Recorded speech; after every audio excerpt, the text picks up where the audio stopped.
So we've got Tomer Heymann here in the studio talking about his remarkable film about choreographer Ohad Naharin. Ohad Naharin, correct, yeah? And it's called Mr Gaga. Okay, now this film was so good, I actually felt like dancing myself. So congratulations on the film. That's an amazing compliment for me. Realize you dancing or you want to dance because watching this movie, it's the best thing I can wish for myself. But the topic itself is not something that automatically screams, hey, what a great topic for a documentary. Can you just tell me, just from the outset, what principles of documentary filmmaking you applied to make sure that the film wasn't an insular art piece, that it did have appeal to a wider audience? You know, when I started doing this project, it was almost 8 years ago.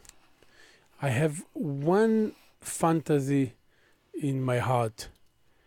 It's to share something that happened to me 25 years ago with this man, and to share it with audience, and to wish that people will go through the miracle that happened to me when I was 21. That was the only thing was on my mind when I started filming Mr. Gaga. I didn't have a clear narrative. I didn't have a script. I even didn't know too much about my character, which is a very strange point of view to do a movie. What was the miracle that you went through? When I was 21, which is 24 years ago, it was 91, and I was a young man, moved to big city, Tel Aviv in Israel. Before, I never saw any kind of dance in my life. You have to understand, any is any, because I born in a small village when you go with your father to work in the farm. So I got a phone call from a family of mine, and she told me there's a new guy in town, his name Ohad Naharin. And I say, who is it? Strange name. I never heard about him. He's working with Batsheva Dance Company. I ask, what is Batsheva? It sounds like from the Bible. I don't like things from the Bible. You know what I mean? But she told me, you must see it. And I went to see the show, and it changed my life forever. How? How? How did it change your life?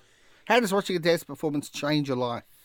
I was sure I'm going to live in the middle of the show on this break. I was sure it's only for very old people. It might be dry and boring. And I do a favor to a family of mine and I say, I will go to see the show. I remember it's like it was today. I enter the theater in the center of Tel Aviv, was sitting in the chair, and after this 85 minutes of a creation name called Kir Wall, I left the theater place and I felt like a bird. I want to fly. Something so big, it's hard to put it in words. It's like, it was a turning point in my life. This man opened me the gate to this.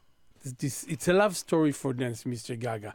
And that's what happened to me, and I want to share it with you. In terms of what you want to set out to achieve in the film, what is it that you wanted the film to be about?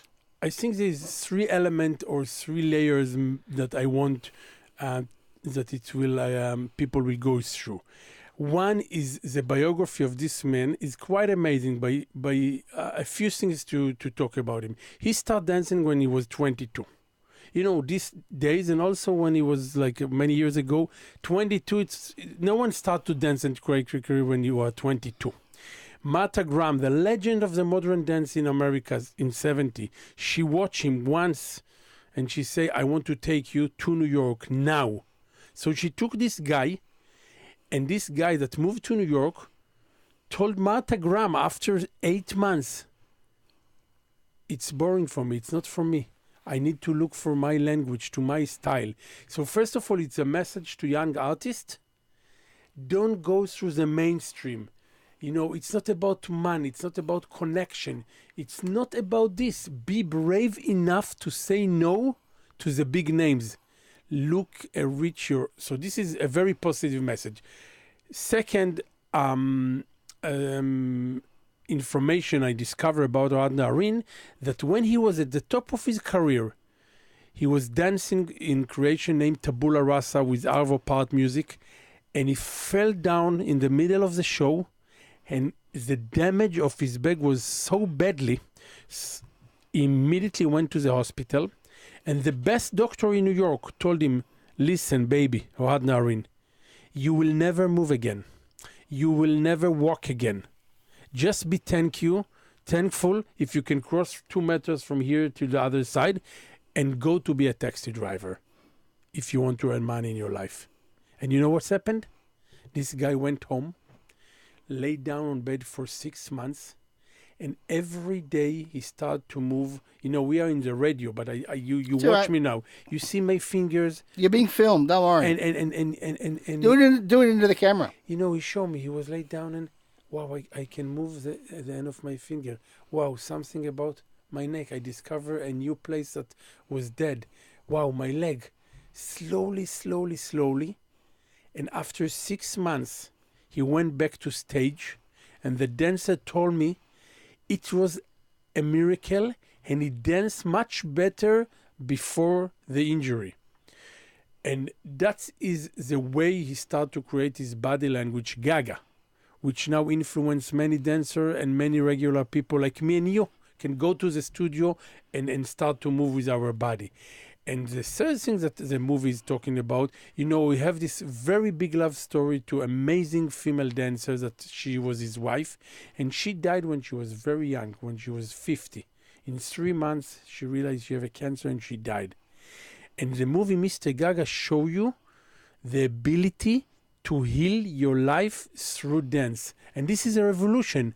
He told me, Ohad Naharin, after she died, I don't want to be artistic director, I don't want to create.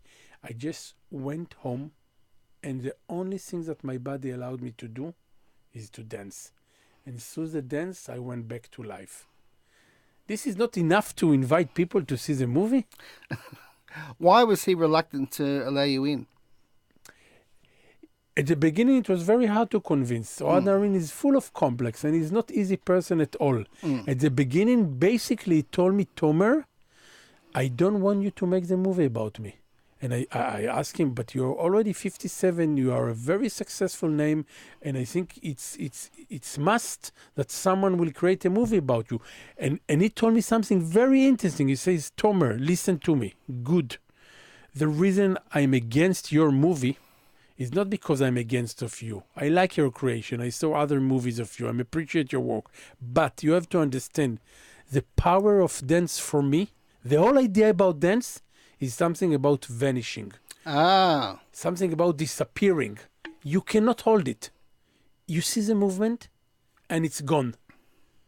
And movie, especially documentary movie, doing the opposite influence, and in some way it's freezing forever the moment. And he told me also something that was not on my mind. He says, I'm really afraid that once I will let you to come to the studio, because I was interested about following the creative process of this man. He's a genius. He told me, but if you will come with your camera, it will destroy the authentic and the beautiful moment in the studio. Well, I was going to ask you about the opposition between live dance and what happens when you introduce a camera to dance.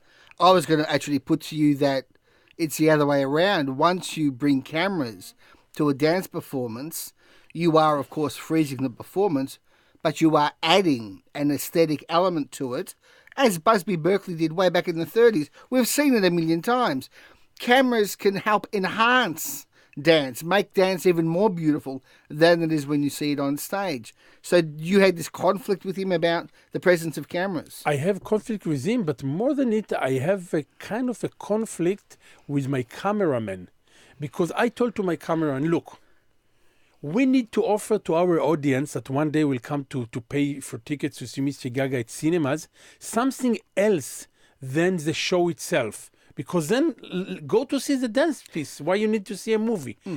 And the way Mr. Gaga present Ohad Naharin creation, in some way, we choreograph it from beginning. You know what I mean? I didn't have commitment or loyalty to the original, and I allowed myself to take my cameraman and be in the middle of stage, of course, through rehearsal, or being on the backstage. And through the movie, you have the feeling that you have access and ability to be in a places that you are not allowed to be there as a regular, normal audience. You know, you are sitting on a chair, show it there, and we attack you. We bring something else by the way we were shooting it.